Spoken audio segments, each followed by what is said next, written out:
योगी सरकार में ढहता नजर आ रहा बाहुबलियों का बल राजनीतिक दल भी काटने लगे हैं कन्नी। नमस्कार, मैं खुशी और आप देख रहे हैं यूपी न्यूज़ 24। आइए नजर डालते हैं आज की बड़ी खबर पर। एक दौर था जब उत्तर प्रदेश में भी बाहुबलियों की तूती बोलती थी, उनके सामने कोई चुनावी संग्राम में उतरना ही नहीं चाहता था। समय बदला, योगी सरकार आई। पिछले 7 वर्षों में उत्तर प्रदेश से बाहुबल ढेर होता नजर आया। अब या तो बाहुबली इस दुनिया में नहीं है और जो हैं भी वे भी सलाखों के पीछे हैं। राजनीतिक दलों ने भी बाहुबलियों से कन्नी काटनी शुरू कर दी है। यही वजह है कि इस चुनाव में बाहुबलियों की दखलंदाजी संभवतः न देखने को मिले। यूपी के बदलते हालात पर लखनऊ से नीरज सिंह की रिपोर्ट।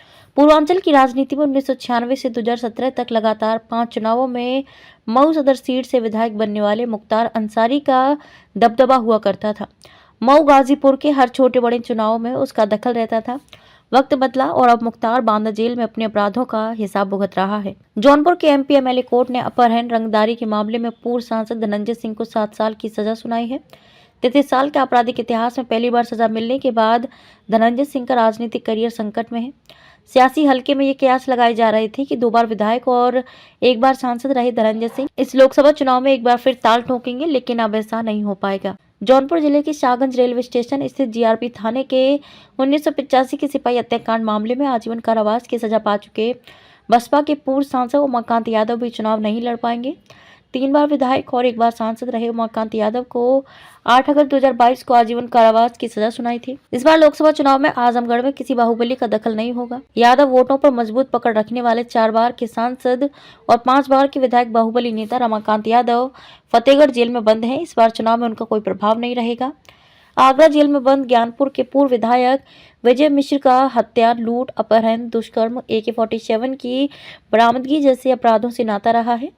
4 बार विधायक रहे विजय मिश्र को वाराणसी की एक गायिका के साथ दुष्कर्म के मामले में 15 साल की सजा हो गई। गोरखपुर बस्ती मंडल के ये बाहुबली हाशिए पर। पूर्वांचल की बाहुबली नेता हरिशंकर तिवारी और वीरेंद्र प्रताप शाही महाराजगंज सीट पर वर्ष 1984 में आमने सामने हुए, लेकिन जनता ने दोनों को नकार दिया। कांग्रेस के जितेंद्र सिंह यहाँ विजयी हुए। कवियत्री मधुमिता शुक्ला हत्याकांड में सजा काट रहे बाहुबली नेता अमरमणि त्रिपाठी ने वर्ष 2009 में जेल में रहते हुए अपने भाई अजीतमणि त्रिपाठी को महाराजगंज सीट से मैदान में उतारा, लेकिन कांग्रेस प्रत्याशी हर्षवर्धन के हाथों उन्हें भी हार मिली। इसके पहले 1996 में अमरमणि डुमरियागंज से तो वीरेंद्र शाही गोरखपुर से चुनाव लड़े, लेकिन दोनों को हार मिली। किसी सीट पर अब तक कोई बाहुबली सांसद नहीं हुआ है। बदायूं में खिसक रही बाहुबली DP यादव की राजनीतिक जमीन। नोएडा के मूल निवासी पूर्व मंत्री DP यादव से सपा बसपा ने किनारा किया तो राजनीतिक जमीन खिसक गई। बाद में राष्ट्रीय परिवर्तन दल बनाने वाले DP यादव ने पिछले वर्ष विश्व चुनाव में बेटे कुणाल को प्रत्याशी बनाया था।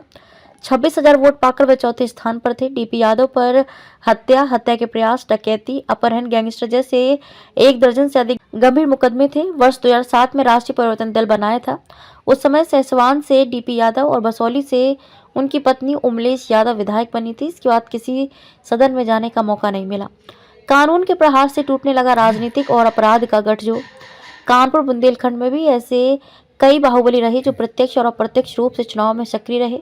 बुंदेलखंड में डाकू ददुआ उर्फ शिव कुमार पटेल ने बंदूक के जोर पर जंगल में भी वोट की फसल उगाई। चित्रकूट के देवकली गांव के रहने वाले ददुआ का कई लोकसभा और विधानसभा सीटों पर सिक्का चलता था। एनकाउंटर में ददुआ के साथ ही उसका साम्राज्य भी ढेर हो गया।